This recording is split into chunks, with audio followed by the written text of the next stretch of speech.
It's June 2nd. I'm getting ready to go to the doctor's office. I am 36 weeks and 1 day, and I'm getting ready to go to the doctor's office because I have my 36-week appointment and my GBS test. So the GBS test is when they swab your vag and your butthole. They test your bacteria levels.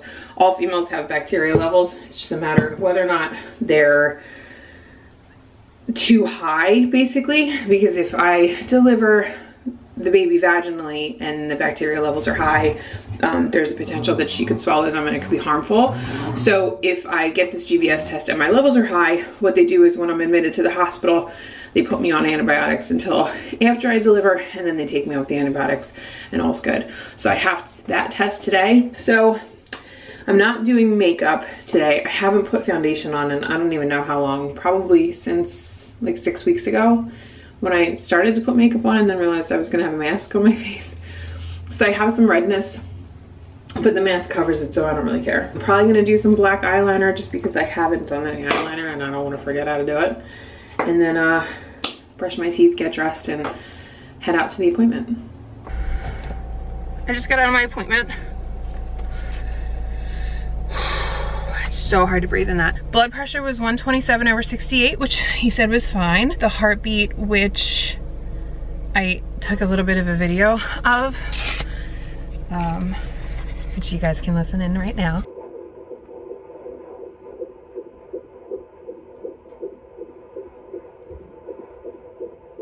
The heartbeat sounds really good. He did the GBS swab, which barely even felt it. The results should come back in a couple of days. He said 20% of women come back positive, but if I come back positive, it's no big deal. I think I said that earlier.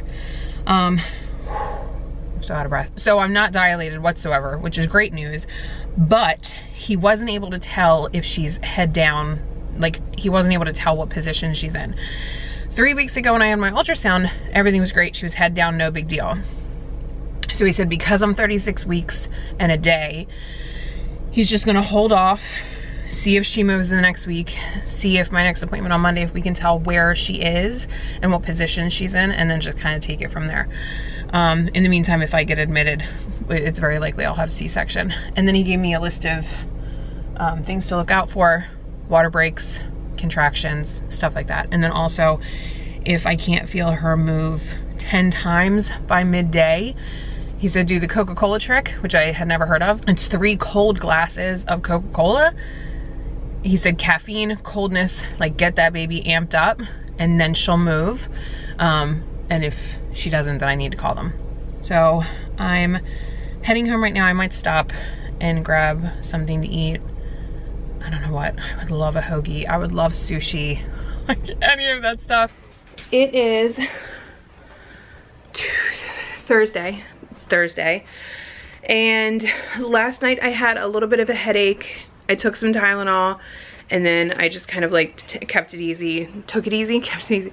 I took it easy and just kind of like watched TV. This morning I woke up and I still had a headache. It's up the back of my neck, up the left side of my face, and then it's on my left temple. And it's just, I mean, it feels like a migraine. It feels like every other headache I've had when I've had my period, before my period, and all that stuff. Like, it's a very normal, like I would just go through this. But the doctor said that if I take Tylenol and I have to take 2 doses of Tylenol and the second dose doesn't help, then I have to call them. And so I'm just kind of taking it easy. I have my breast milk or breast pump equipment came with ice packs, so I wrapped it in a paper towel and I've just been sitting here with it on the back of my neck. And I have my laptop up and I'm trying to get some work done and just trying to take it easy. And I also called the doctor this morning because the other day they couldn't tell what position she was in, and then this morning and today she's being so active, which is great, so active, but it feels like she's in my vagina. It feels like if I were to check up there, I would be able to like hold her hand or touch her, and it's like there's so much movement and fluttering in my vagina that I'm like, is it her head? Is it a foot? So I called the doctor's office and they basically said that if she's moving, it's a good sign, and that if I start leaking anything that I need to call them, but they're just gonna wait until next week. And if they still can't tell what position she's in, then they're gonna have me do another ultrasound. So We'll see. But today's an odd day. Today's just, there's a lot of feelings happening. It's super weird, not used to them at all. I'm filming this on my phone because my camera is in the other room and I can't be messed with to go and get it. I called my doctor's office because the second dose of Tylenol didn't really do anything. And the on-call doctor called me back and put a prescription into the pharmacy for me for Reglan 10 milligram. So I need to take that with Benadryl. And then she also wants me to check my blood pressure. And if the top number is over 140 and the bottom number is over 90, then I need to call her back. And they're gonna have me go to the ER just to like get checked out. Another update from my phone. The on-call doctor put a prescription in for me for metoclopramide, 10 milligram. So I'm supposed to take this with Benadryl. I did at 5 o'clock, and I took my blood pressure. My mom had a blood pressure cuff that she dropped off to me, and my first blood pressure was 149 over 101, and then I just took it. It's like 6 o'clock now, and I ate some food, and I just took it again, and it was 153 over 85. And so 8 o'clock is the cutoff point, and that's when I need to call the doctor back to give her an update. So right now I'm eating some food, drinking some water, just trying to take it easy on the couch, and just trying to, like, the TV isn't on, the lights are kind of low. I'm just trying to like chill out, but I already feel like I'm chill. Like, I don't feel like my blood pressure is really high. I don't know. I am at the hospital now. My blood pressure was continuing to like just be high, and even with the medicine I still had a headache and stuff. So I came to the hospital. I've been here for probably about an hour or so. The doctor just left, and she said that I basically have all the symptoms and I have preeclampsia. So they're going to continue to monitor me, and then they're probably going to send me home in like an hour. And then I'm also going to be leaving with a date for next week when they're going to induce me, which is crazy. It's kind of crazy. But yeah, so hopefully we'll be leaving here in like an hour with due date for next week. A little bit of a update.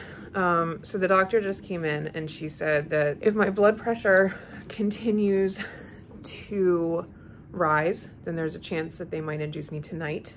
But I only had one high scan when I was here, since I've been here, and it was right after they drew blood. My next blood pressure scan after that was lower, so that's a good sign. So they're just gonna keep me here probably a little bit longer than an hour to just check on everything, keep an eye on the blood pressure, and hopefully I'll be going home tonight. But if the blood pressure continues to rise, which it doesn't look like it's going to, they might induce me tonight. How long have we been here?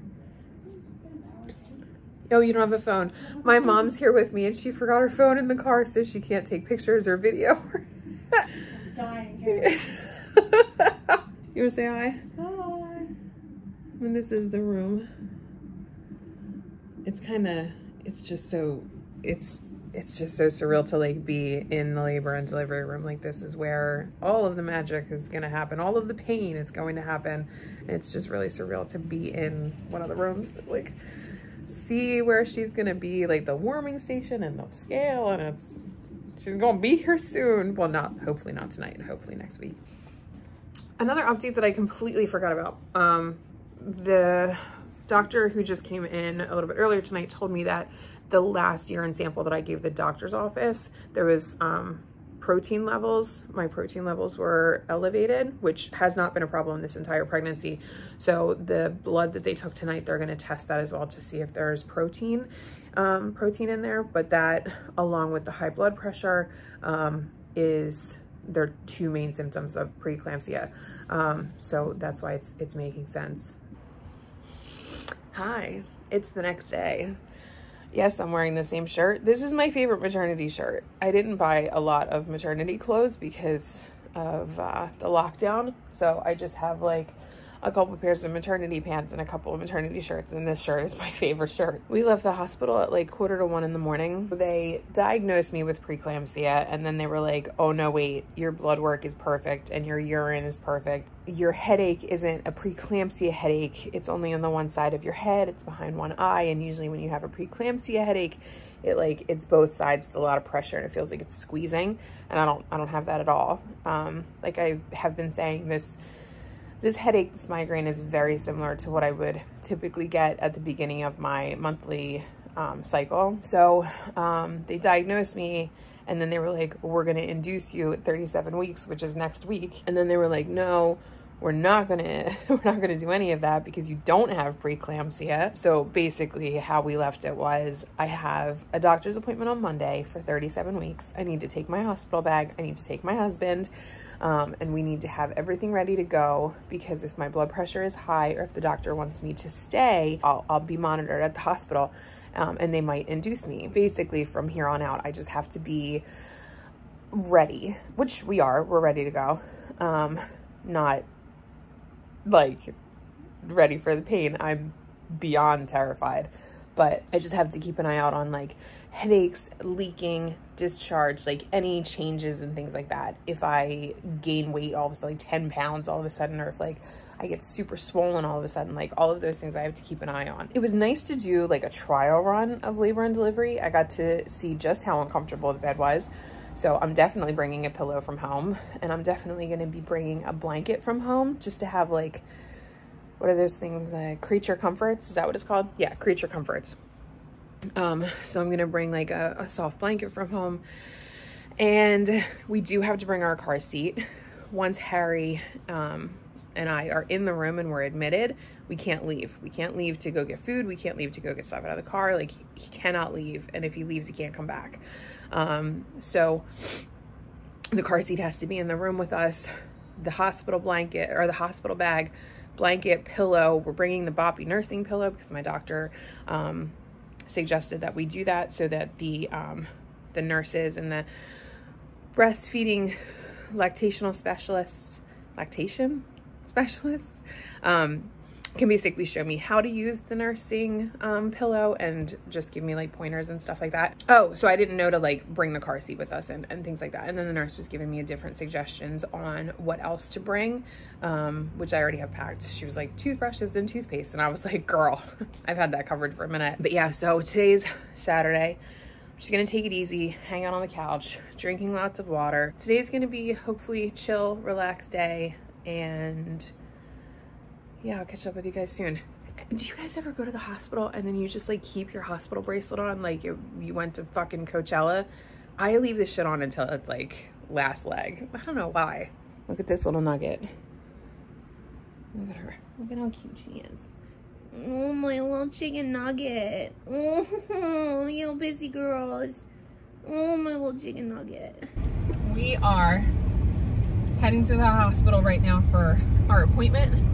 37-week appointment, but they said on Friday when I was at the hospital that we need to pack and be prepared to potentially be sent to labor and delivery for monitoring. So that's all our shit in the back. We have everything with us: car seat, hospital bag, nursing pillow, blanket, pillow, food, snacks, everything except a full tank of gas. Plenty of gas. There's not enough gas. You're such a dude. There's plenty of gas in this car. There's 2 small little bars until we're on E, and he's like, What the fuck's that mean? it's gonna be totally How far? Totally fine. How many miles is that gonna be? We'll update once we're at the hospital at the appointment and stuff.